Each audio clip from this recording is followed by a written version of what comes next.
ارشاد فرمایا جو اللہ سے ڈرے اللہ اس کے لیے راستے کھول دیتا ہے اور اللہ اس کو وہاں سے دیتا ہے جہاں سے اسے گمان بھی نہیں ہوتا۔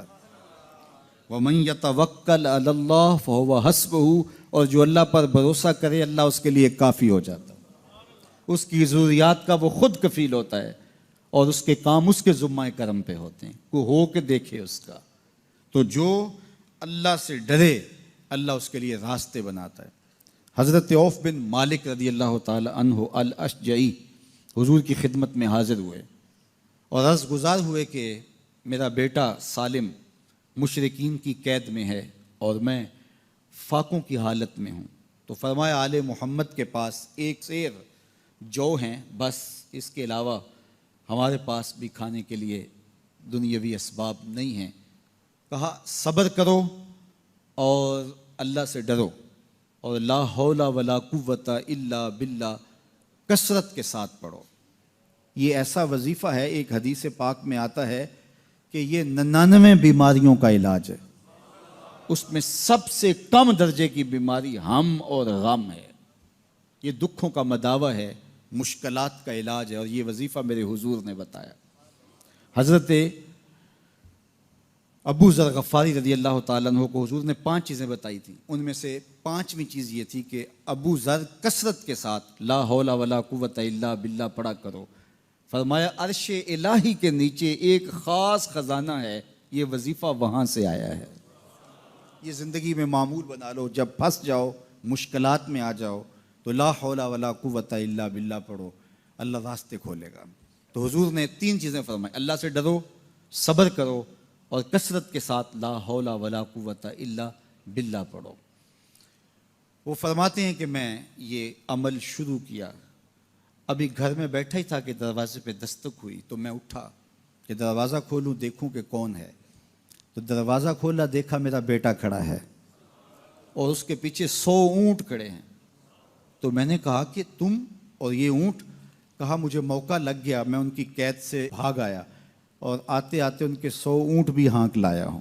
وَيَرْزُقْهُ مِنْ حَيْثُ لَا يَحْتَسِبُ، وہ تمہیں وہاں سے رزق دے گا جہاں سے تمہیں گمان بھی نہیں، اس کے ہو کے تو دیکھو۔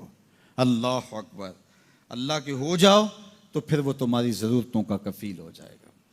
فرمایا حضرت عبداللہ ابن مسعود رضی اللہ تعالیٰ عنہ نے کہ کسی شخص کو فقر و فاقہ آ جائے تو وہ لوگوں کو بتائے کہ میں آج کل بڑے مشکل حالات میں ہوں، ہر وقت لوگوں کو بتاتا رہے تو اس کی مشکل بڑھے گی، اس کی مشکلیں آسان نہیں ہوں گی اس طرح۔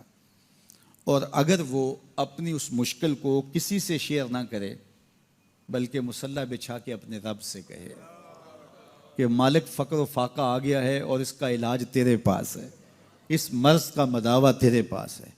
تو حضرت عبداللہ ابن مسعود فرماتے ہیں کہ رسول کریم نے فرمایا جلد یا بدیر اللہ اس کو مالا مال فرما دے گا۔ یہ بھی کبھی کر کے دیکھو، مشکل آ جائے، فاقہ آ جائے، مصیبت آ جائے، کسی سے نہ کہو، صرف اپنے رب سے کہو، پھر دیکھنا اس کی کرم نوازیوں کا می کیسے برستا ہے۔ فرمایا اللہ پر بھروسہ کرنے کا جو حق ہے اگر وہ تم ادا کر دو، وہ تمہیں ایسے رزق عطا کرے جیسے پرندوں کو عطا کرتا ہے۔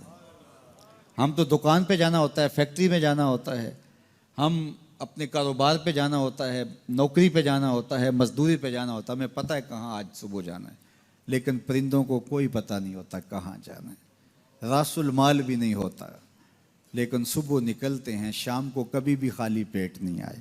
بن توکل پنچھی اڑ دے، خرچ نہ پلے زیرا ہو۔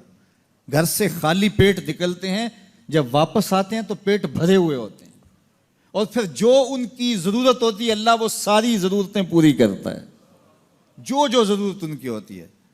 یہ شیر کتنا گوشت کھاتا ہے اللہ روز اسے دیتا ہے۔ یہ ہنس روزانہ سچے موتی کھاتے ہیں، اور آپ مارکیٹ میں لینے جائیں لاکھوں روپے لگا کے تولے ماشے کے حساب سے آپ خریدتے ہیں، پھر بھی آپ کو یقین نہیں ہوتا کہ یہ سچے ہیں یا 2 نمبر ہیں۔